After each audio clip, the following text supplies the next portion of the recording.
This video will be a tutorial for learning all there is to know about FL Studio as a beginner, and it's also part 2 in the series. If you haven't already watched part 1, I recommend going ahead and doing that now. In that first video, I went through all of the basic controls and functions inside of FL Studio, and explained how to navigate all the menus. This second video will be all about customizing, changing layouts, and some small yet helpful tips and tricks for producing, as well as, actually, quite a lot more that I couldn't manage to fit into the first video, but this time I'll go a lot more in depth.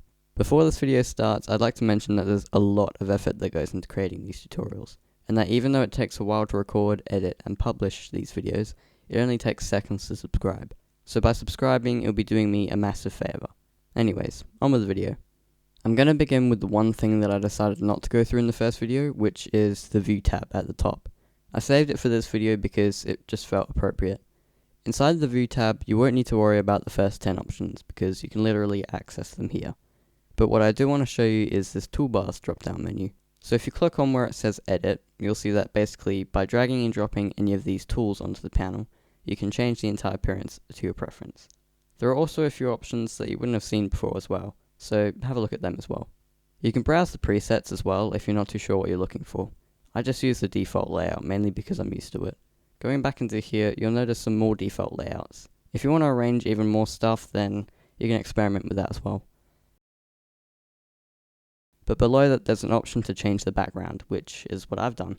To select a background of your own, click here and then find a picture of your preference. Sometimes if a photo is the wrong size, this will happen, which you obviously won't want. So you can either resize it from a website or find a different background. I chose something subtle like this because if it's too bright, then it's distracting. Another thing to note is that the drop-down menu on the playlist also has a view option, which is used for further arrangements and customizing inside of the playlist. To name a few of its abilities, you can change the color of the playlist entirely, or take away the separators, which just looks a bit odd. Then you can invert it, which looks even more odd. You can also change the appearance of the clips here. You can change the fill, take away the shadow. I don't really think it's that necessary, but some might. While I'm still on the topic of customization, I'm going to show you a little bit about coloring and organizing inside of FL Studio. I currently use a template with a colored mixer, which I'll show you how to do that very soon in this video. But I normally don't color the playlist tracks until I feel it's necessary. This is just because some songs will have a different mood or vibe to them. To color the tracks here, just right click or double tap if you're a Mac user like me, and then select rename, color and icon. From here, just pick a color that you want and click accept. If you want to add an icon, then you press this arrow. You can also color other things like patterns and mixer tracks. One very helpful trick for coloring in the channel rack is if you have a lot of stuff, you can just highlight them all like this. Then click the arrow on the top left and click color selected. You can either give them random colors or a gradient, which is what I like to do. And then you're left with this, which looks really cool. Another organizing tip is if you have a big project, again, you can group up certain tracks in the playlist. Let's just say you have a bunch of vocals in the same track. You can group them all together by right-clicking and selecting Group with Above Track. Right, so I mentioned earlier that I'd show you how to create your own default starting templates, and I'm going to do that now. To do this, you'll first need to choose or make a project with all of your preferred setups. If you still have patterns or sounds loaded that you don't want in the template, then you can just delete them for now. Then once you're happy with it, go to File at top, and then click Save As. Then find FL Studio and locate the template files. Normally it will be in Projects and then Templates. Then you can give it a name and save it. Next, quit FL Studio briefly, and by the way, if you want to keep the project as it was before making the template, I suggest not saving.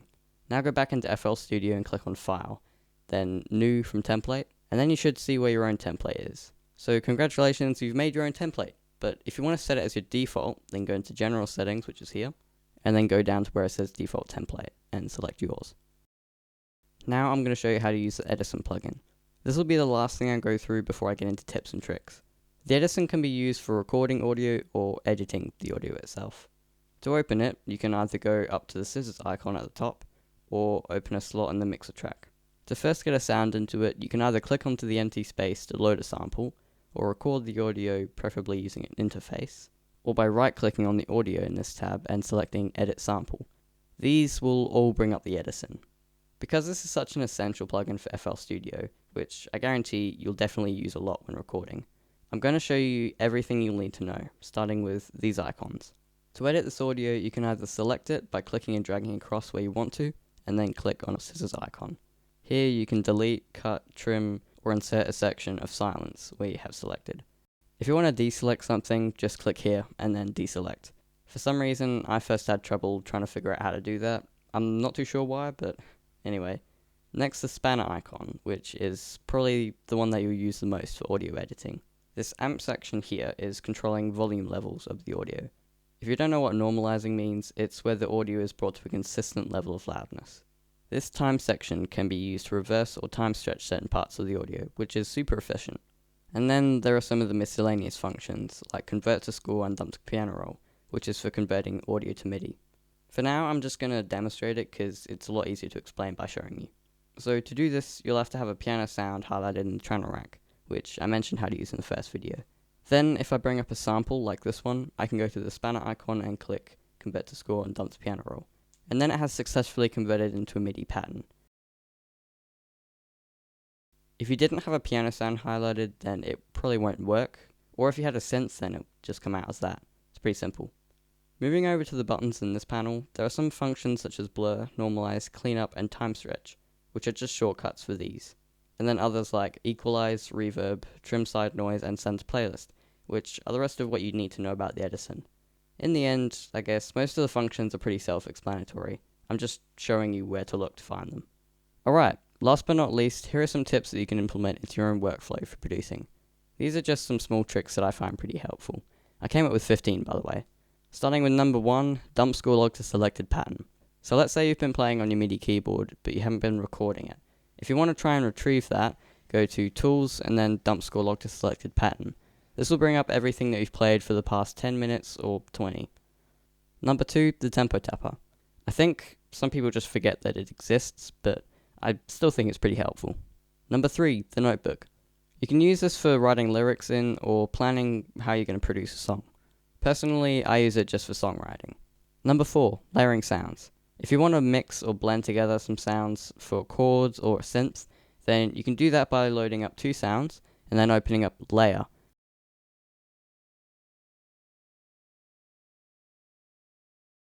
And then what you can do is you can copy each pattern and put it into the layer. Number 5, insert space. So on the playlist, instead of selecting and dragging all of the clips along to create space, what you can do is select what you want it to be and then go to File on Playlist and then go to Insert Space. Number 6, use a template. So I already went through this, but I'm going to go through it again. It's really handy. I already have 2 sounds loaded in just in case I want to play something, and I have a colored mixer because it looks nicer. Number 7, copying and pasting automation patterns. So instead of editing automation clips by hand to match another one, what you can do is you can copy the pattern and then paste it into another one. It saves you a lot of time.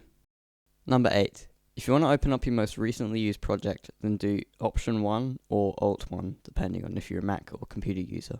The same thing applies for if you want to open up your second most recently used project, which would be Alt 2, and so on. Number 9, MIDI to audio. So earlier in this video I showed you how to transfer audio into MIDI, but now I'm going to show you how to do the opposite. To do that, go to the pattern that you want to transfer into audio, right click it, and then go to Rendering MIDI into audio. I won't really bother going through all of the settings that will come up. I think just go to Export, and then it'll give you your audio. Number 10, scale levels. By selecting the notes you want in the piano roll, and then going into scale levels, which is here, by the way, you can turn up or turn down the volume of all of those notes. There are also some other settings such as LFO and also, editing the velocity by hand, but using scale levels just generally it's a good idea. Number 11, the undo predicament, which is what I like to call it. So to undo a move, you just do Command Z, which is pretty simple. But if you keep doing it, it'll undo and redo. If you want to just keep undoing, go Command Alt Z, and then keep pressing Z. Number 12, snap to grid.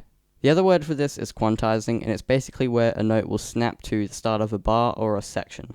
If you don't want any snap, then you can be very precise on where you want the note to be in the piano roll. There are other options here if you need them.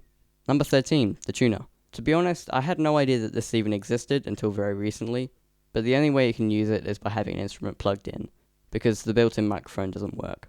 Number 14, Command F. This is basically the smart find, so if you want to find anything in a certain folder on the left side, then you can search it up and it'll show up. Number 15, the final tip, is using functions. For example, the channel rack you can bring up using F6, the piano roll F7, and so on. That's it. That's all I'm going to go through for this video. I hope you found the tips helpful along with the content about customization. I do want to quickly mention the channel In The Mix, which had helped me gain the basic understanding of FL Studio when I was first learning. The channel is amazing for teaching the bigger or smaller features of FL Studio, such as the patcher plugin, automations, and pretty much every other miscellaneous feature. Other than that, next video, which will be part 3, the final video in my tutorial series, I'll show you my process of producing in FL Studio. I'll show you the stuff that works for me, and I'll also cover over some topics such as EQ, audio effects, and MIDI recording, whilst making a beat, of course. That being said, I hope you found this tutorial helpful, and don't forget to subscribe, because it's free, and it benefits both you and me. How about that? It's a win-win. Anyways, I'll hopefully see you very, very soon. See you later.